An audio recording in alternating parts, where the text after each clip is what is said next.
Isang pinagpalang hapon po, gabi, araw sa inyong lahat, kung saan man kayo nanonood. Ako po si Brother Arman ng El Shaddai Kuwait Chapter. No?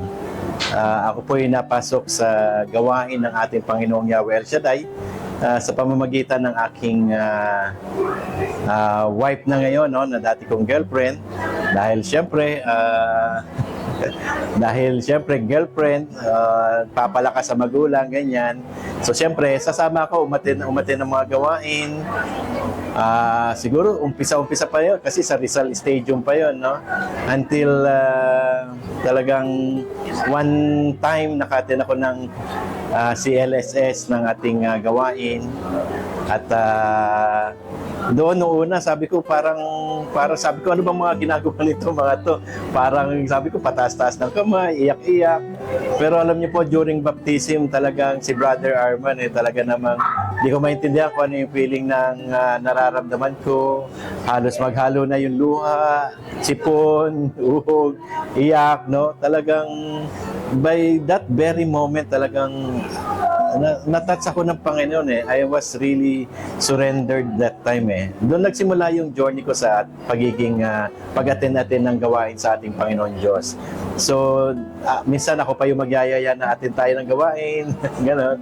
So, doon nagsimula hanggang sa halos every week, lagi kami sa gawain, umulan, bumagyo, hanggang sa kahit naabuti kami ng malakas na ulan, walang alisan yun, talagang kahit mabasa, andun magawain ng na ating Panginoon Diyos. Naranasan ko pa yung mga bata pa kami kasi attend kami during gawain, tulog kami. Pagdating ni Brother Mike, doon lang kami gigising. Tapos nagsimula ako sa gawain ng ating Panginoon Diyos kasi yung first CLSS yun sa Araneta Coliseum. That was 1985. Kaya nga medyo matagal-tagal na rin. Kaya doon nagsimula yung aking pagdalo-dalo ng ating gawain. Amen. O hindi ba kahit tayo marami nagtataka, bakit nakatatagal ang mga taong yan yung sa bispo lang pagtayo ng 2-3 oras? Bakit nakatatagal yan? Kasi salita ng Diyos nagpapatatag. Nagbibigay ng lakas. Ako yung typical na tinatawag nila prayer partners na pagka nagpapataas si Brother Mike ng passport, mga papers, isa ako doon sa mga nagre-request na na Lord, sana po makarating ako sa ibang bansa. Okay, taas ang kamay nyo. Taas ang kamay nyo.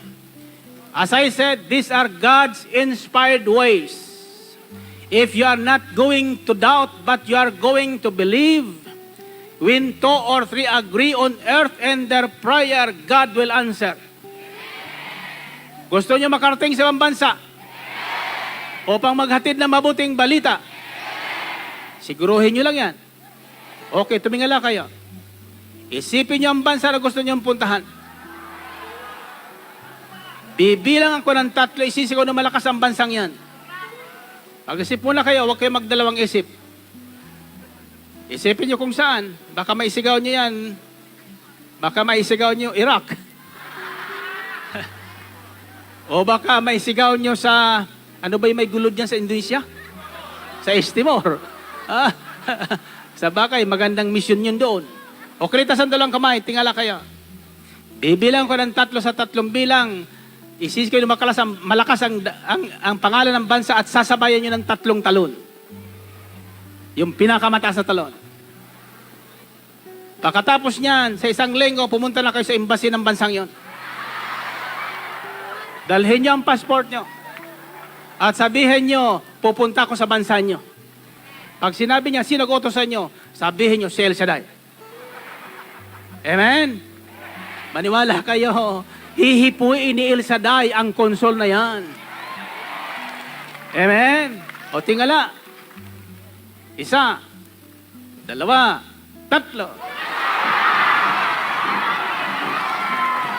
Hallelujah. Purihin natin ang Panginoon. Purihin ang Diyos. Purihin ang Diyos.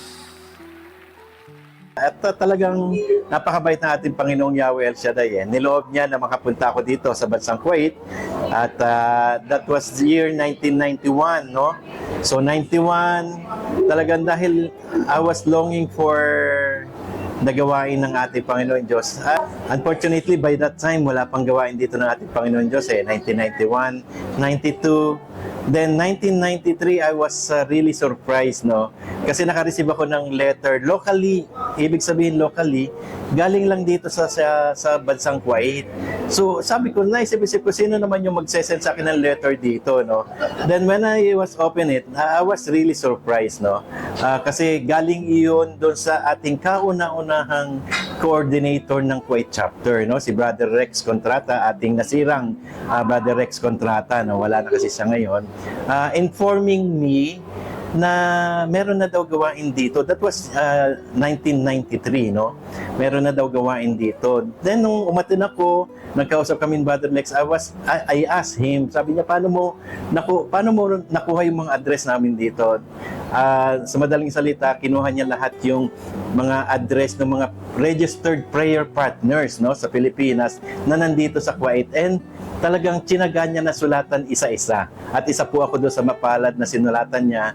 And then since then, talagang regular na akong umaattend from first... kaumpisa lang ang gawain dito noon eh. That was 2 months pa lang ang ating gawain nung umaten ako, no? So, from first year, second year, third year. So, gano'n na po katagal si Brother Arman dito sa bansang Kuwait. Okay. So, nung andito na ako, no, at first, ako lang yung plain na kagaya sa Pilipinas, attendees lang, ano. So, lumipas yung 1 buwan, 2 buwan, 3 buwan, until i-approach ako nung pinaka-head ng ating education ministry that time dito sa bansang Kuwait, no, si Brother Leo Granado. In-approach niya nga ako, sabi niya, Brad, napansin ko regular ka umaattend, baka gusto mong mag-serve sa ating Panginoon Diyos. And sabi ko, Lord, ito the answer sa kasagutan ko. Kasi alam niyo po, lahat ng aking prayer request, sabi ko, Lord, sana somehow, in any way, makapag-serve din ako sa iyo. At ano niyo po, nakakatuwa eh, kasi napasok ako sa isang ministry, nasa preaching ministry kagad ako that time eh, no? So after a few months, siguro, if I'm not mistaken, after 2 months, binigyan kagad ako ng first talk ko eh. So doon nagsimula yung aking pagiging lingkod dito, full-time na service volunteer workers ni Yahweh El Shaddai dito sa bansang Kuwait, no? Hanggang sa naging leader din ako ng dalawa, that time ang set ng ating preacher eh.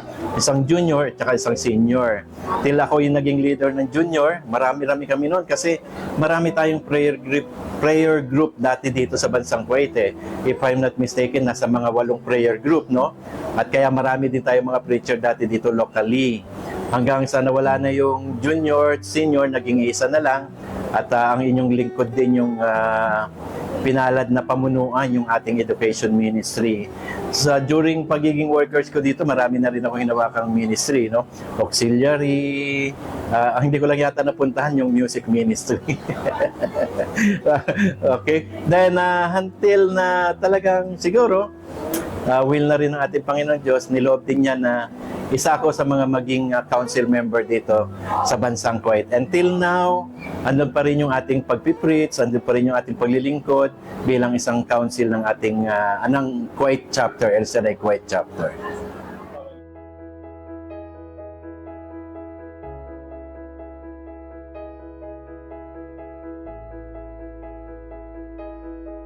Marami na ako naranasang mga himala ni Yahweh El Shaddai dito sa bansang Kuwait, yung pagpapala, himala.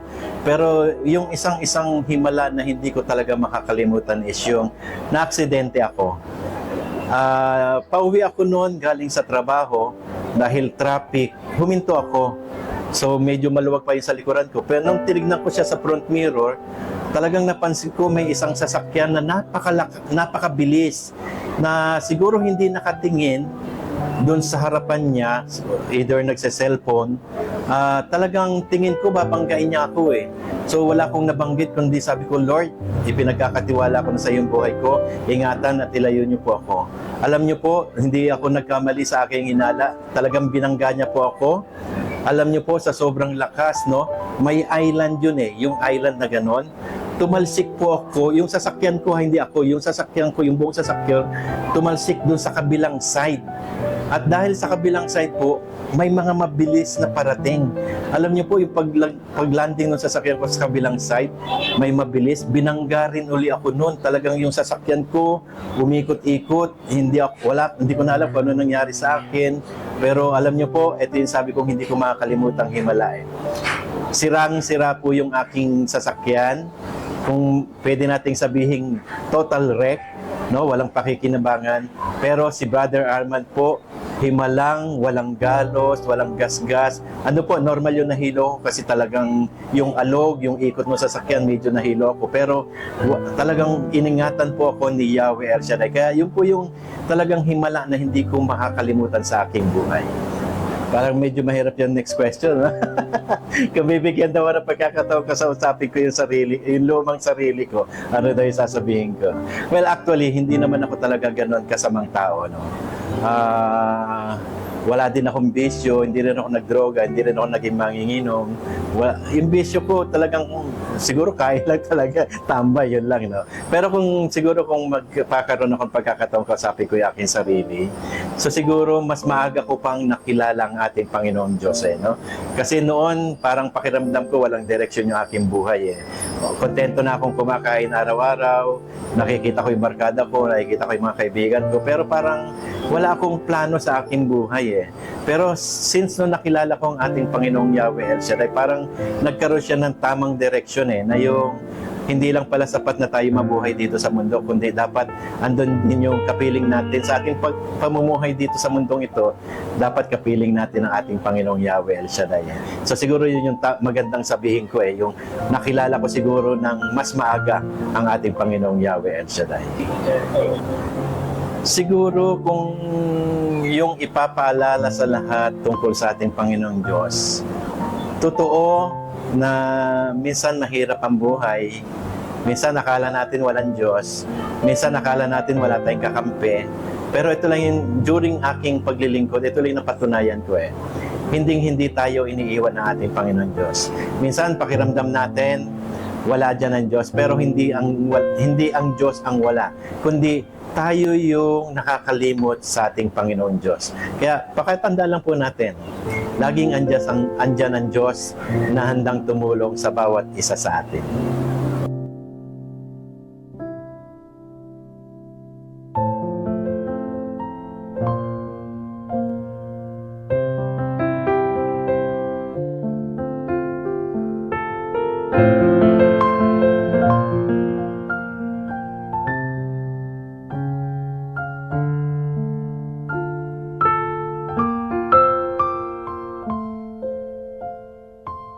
At siyempre, ito po yung aking kwento bilang isang prayer partners dito sa bansang Kuwait. Salamat po and God bless us all.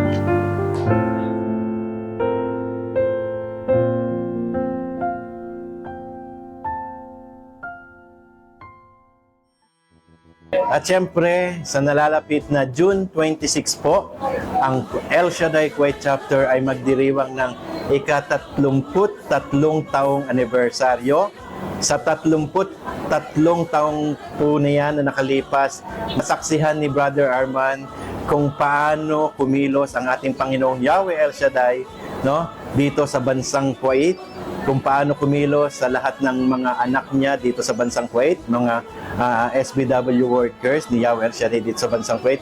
Nakita ko, napatunayan ko na tapat ang ating Panginoong Diyos. Kaya kung paano ko po sana naramdaman yung pagpapala, pagmamahal, pag-aaruga ng ating Panginoong Yahweh El Shaddai sa akin, nais ko rin po kayong imbitahan, no? Upang maranasan din po natin yung tunay na pagmamahal ng ating Panginoong Yahweh El Shaddai. Kaya po, sa darating na June 26, huwag po kayong mawawala. Samahan niyo po kami sa pagdiriwang ng aming 33rd anniversary dito po sa Holy Family Co-Cathedral Parish. Ito po yung gagawin sa Holy Family Hall. Ground floor po yon sa oras na alas 10 ng umaga hanggang alas 3 ng hapon, and to be followed by Thanksgiving Mass 3 to 4 p.m. dito rin po sa Holy Family Cathedral, Co-Cathedral Parish. So, magkita-kita po tayo at sama-sama natin tanggapin ang pagpapala ng ating Panginoong Yahweh El Shaddai.